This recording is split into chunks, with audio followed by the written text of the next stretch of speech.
এবারের প্রসঙ্গ question number 8, antonym বা সিনোনিম অর্থাৎ বিপরীত শব্দ বা প্রতিশব্দ। এই কোশ্চেনটা করার জন্য ব্যাপক ভোকাবুলারি জ্ঞান থাকা দরকার, কিন্তু সেটা সকল শিক্ষার্থীর পক্ষে সেটা সম্ভব হওয়া খুব মুশকিল, বা কারো পক্ষেই এটা একবার নিরঙ্কুশভাবে পারা প্রায় অসম্ভব বলা যেতে পারে। তারপরও আমরা ভবিষ্যতে দেখি এটার পরে কিছু কৌশলগত জায়গায় আলোকপাত করার জন্য ভবিষ্যতে একটা ভিডিও বানানো যায় কিনা। তো সাধারণভাবে আমি একটা আমরা এখানে বুঝি, এখানে 3টে রাউন্ডে করা উচিত।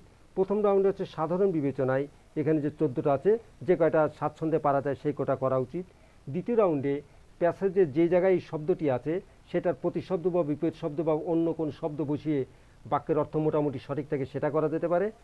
আর অ্যান্টোনিমের ক্ষেত্রে আমাদের ওই আন, ইন, ইন, দিজ এরকমের যে কোনো একটা ব্যবহার করেও আমাদের করা যেতে পারে। তো আমরা সাধারণভাবে দেখিনি কোনটা কোনটা পারা যায়। যেমন খুব সহজভাবে জানি, হাউস মানে হচ্ছে যে আমাদের বাড়ি, তাহলে আমাদের জানা যেতে পারে আমরা বসালাম হোম বা রেসিডেন্স, বাসভবন, এরকম একটা হতে পারে।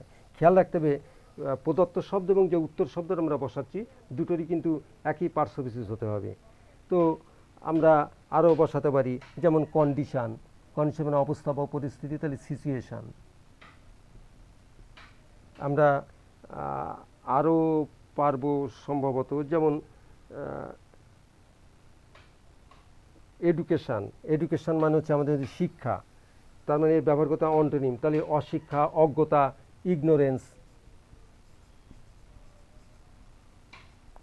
একই বিবেচনায় আর আমাদের প্রচলিত আন দিয়ে অ্যাবেল, আনাবেল আমরা করতে পারি।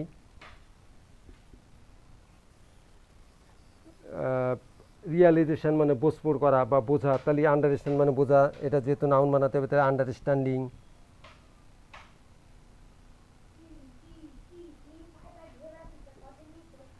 নেভার মানে কখনো না, তাহলে সব সময়, অলওয়েজ, ওটাও অ্যাডভার্ব এটাও অ্যাডভার্ব, একই পার্সপিস হতে হবে। তো এই কটা আমরা বুঝলাম যে প্রথম রাউন্ডে হয়তো মানে প্যাসেজ না পড়ে সাধারণ আমাদের জানা দেন যে আমরা এইগুলো ব্যবহার করতে পারবো। কিছু শব্দ আমাকে ব্যবহার করতে হবে, প্যাসেজের ওই জায়গাগুলো পড়ে নিয়ে সেটার একটা প্রতিশব্দ বা বিপরীত শব্দ ব্যবহার করতে পারি। যেমন এখানে লেখা আছে ইম্পর্ট্যান্স, ইম্পর্ট্যান্স মানে হচ্ছে গুরুত্ব, তাহলে এর অ্যান্টোনিম করতে হবে, তার মানে এর একটা প্রতিশব্দ ব্যবহার করে তার আবার আনিম, ইন, ডিজ এইসব করতে হবে। তাহলে আমি যদি জানি ইম্পর্টেন্স মানে হচ্ছে সিগনিফিকেন্স,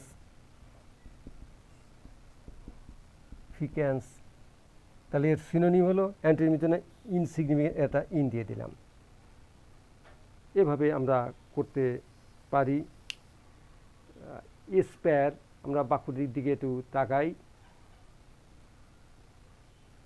ইন অল স্পেয়ার্স হলো জীবনের সকল ক্ষেত্রে, তো সকল ক্ষেত্র মানে হলো থেকে ক্ষেত্র ইংরাজি আমরা জানি ফিল্ড, এরিয়া।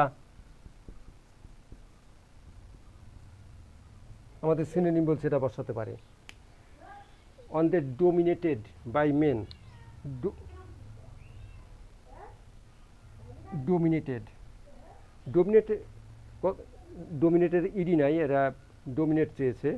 ডোমিনেট মানে হচ্ছে কর্তৃত্ব করা, আধিপত্য করা, শাসন করা, নিয়ন্ত্রণ করা, তাহলে ভাত, তাহলে কন্ট্রোল, শাসন করা, রুল।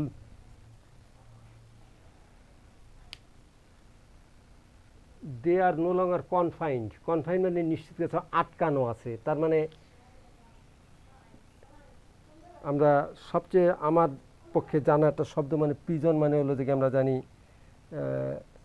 PRISION, প্রিজন মানে জেলখানায় থাকতে গেলা, ইমপ্রিজন্ড।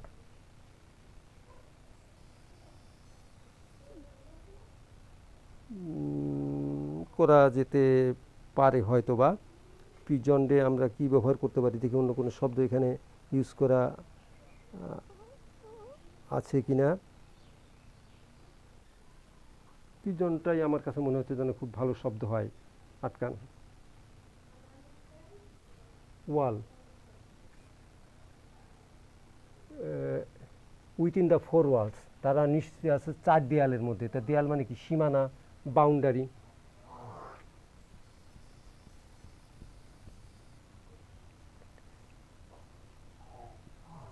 এস আছে, পুলওয়াল করে দিলাম।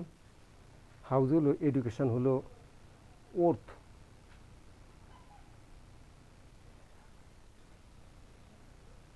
দে have been able to prove their worth, তাদের ক্ষমতা, বৈশিষ্ট্য, মূল্য, ভ্যালু মারিয়ে দিলাম।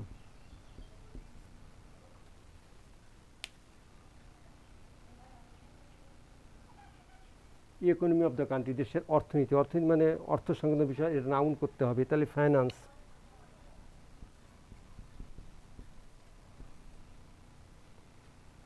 পপুলেশন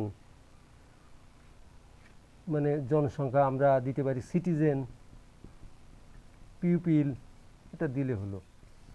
যাই হোক, এখানে বিকল্প অনেক শব্দ অনেকের ব্যবহার করা যেতে পারে, এবং এই জায়গায় যত আমার কাছে মনে হয় যে এই প্রসঙ্গটা আমার কাছে সবচেয়ে কঠিন কোশ্চেন মনে হয়, কারণ এখানে যতখানি গ্রামার বুঝ তার তুলনায় বা কৌশলগত বুঝ তার তুলনায় আমাকে শব্দ ভাণ্ডার করতে হয়। তারপর আমরা আপাতত ট্র্যাডিশনাল কাজে এই কোশ্চেন সলভ করলাম। যদি অসাবধানতাবশত কিছু ভুল হয়ে থাকে কমেন্টে জানিও। আমরা পরবর্তী কোনো একটা ভিডিওতে এই অ্যান্টোনিম সিনোনিমের বিষয়ে একটা ভিডিও করার ইচ্ছা আছে, ভবিষ্যতে দেখা যাবে। এবারের প্রসঙ্গ পাঞ্চুয়েশন। এই প্রসঙ্গটা একটু খেয়াল করলে পুরো ফুল মার্কই পাওয়া সম্ভব বলে আমি আশাবাদী, বাই চান্স কোনো জটিলতা ছাড়া। এখানে এই কোশ্চেনটা করার জন্য সাধারণত ডাইরেক্ট ন্যারেশনে থাকে, তো বলা মার্কা ভার্ব কোথায় কোথায় আছে সেটা আগে মার্কিং করে করাটা ভালো। যেমন পরীক্ষার সময় আমাদের খাতায় রাখবে, আমি এটা চিহ্নিত করছি, হলো যে পরীক্ষার সময় এটা দাগ দেওয়ার প্রয়োজন নেই উত্তর শিটে। এই একটা সেইড বলা মার্কা ভার্ব, আর একটা ক্রাইট চিৎকার করে ওঠা, এই একটা বলা মার্কা ভার্ব, এই একটা বলা মার্কা ভার্ব। তাহলে এই বলা মার্কা ভার্ব দেখে আমরা বাকি আগেটুকু কোটেশন হবে এটা আমরা বুঝতে পারি। তো সেইড দ্য পাইপার যদি তাহলে এখানে কথা শেষ, এখানে কথা শেষ মানে এখানে কথা শুরু, একটা বুঝে নিই, বাকিগুলো আমি পরে আসছি আবার। তাহলে এখানে গিল্টার্স, তাহলে এখানে আমাদের বক্তব্য শেষ, শুরু কোথায় আমরা পরে দেখছি মানে করে, তার মানে এখানে পাইপার যদি এখানে ফুল স্টপ হয় তাহলে এখানে কোটেশান শেষ, আমরা মানে করি। মাই ডিয়ার ফ্রেন্ডস, আমার বন্ধুরা, সেইড দ্য পাইপার, পাইপার বললো, তাহলে এটাও তো ওই পাইপারেরই বক্তব্য। তাহলে আবার একটা কোটেশন দিলাম এই জায়গায়, সেইড দ্য পাইপার, তাহলে এখানে ফুল স্টপ দিলাম।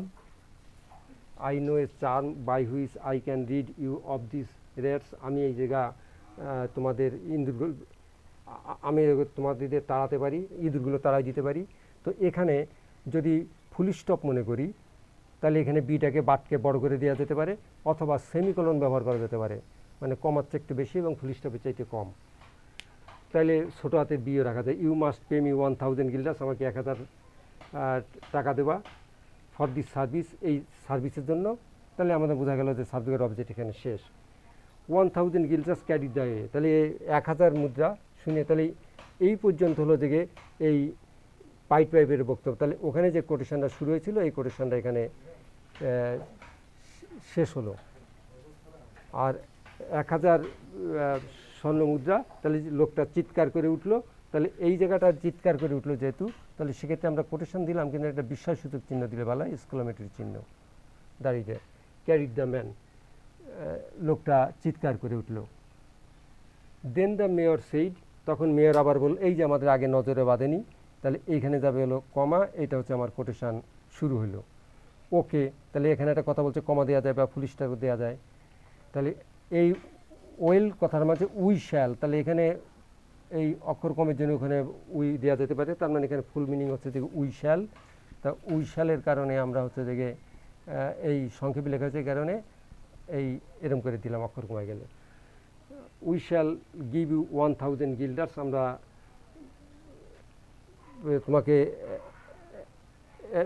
100 মুদ্রা দেব, কথা হলো শেষ। এবং কখন তুমি কাজটা শুরু করবা, when will you start work, তাহলে এখানে একটা জিজ্ঞাসা চিহ্ন, যেহেতু অক্সিলিয়ারি ভার্ব আছে আগে আছে সাবজেক্টের, তাহলে এখানে কথা শেষ, তখনও উত্তর দিলে এখন, তাহলে এই নাও এখন শব্দটাই হচ্ছে একই লোকের বক্তব্য, তাহলে এখানে একটা কোটেশন শুরু, এখানে একটু কোটেশন শেষ। আর এখন ওখানে কোশ্চেনে লেখা ছিল 14টা এরা, তো 14টা জায়গায় একটু মার্কিং করে দেখা যেতে পারে।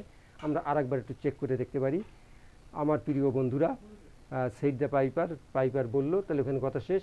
I know a charm by which I can rid of this rats, এটাও বলতে পারি, ওই পাইপারের বক্তব্য চলছে, but you must pay 1000 guilder, তোমাকে 1000 মুদ্রা দিতে হবে।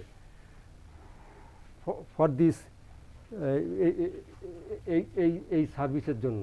তাহলে এখানে কথা ফুল স্টপ শেষ। 1000 guilders ক্যারিড দ্য ম্যান। লোকটা চিৎকার করলে 1000 মুদ্রা, বিশ্বাসিত হলো সেখানে বিশ্বাসসূচক চিহ্ন। Then the mayor said, mayor বলল ওকে উইল গিভ ইউ 1000 guilders, আমরা 1000 মুদ্রা দেবো। When will you start work, তখন তুমি কাজটা শুরু করবা। এই একই লোকের বক্তব্য, সেখানে কোটেশন শেষ করলো, জিজ্ঞাসা চিহ্ন দিল, ও বলে উত্তর দিল এখন, তাহলে নাওটা লিখলাম। তাহলে সেক্ষেত্রে আমরা পাইপার বলে এখানে ফুল স্টপ দিয়ে দিলাম। আমার বিবেচনা যে এটা মোটামুটি সঠিক আছে বলে বিবেচনা, এবং এই নাম্বারটি কোনো টেনশন করা লাগে না। আমরা যদি অসাবধানতাবশত কিছু ভুল হয়ে থাকে তাহলে কমেন্টে জানিও, পারলে প্লিজ সাবস্ক্রাইব করো বা শেয়ার করো। সকলকে ধন্যবাদ।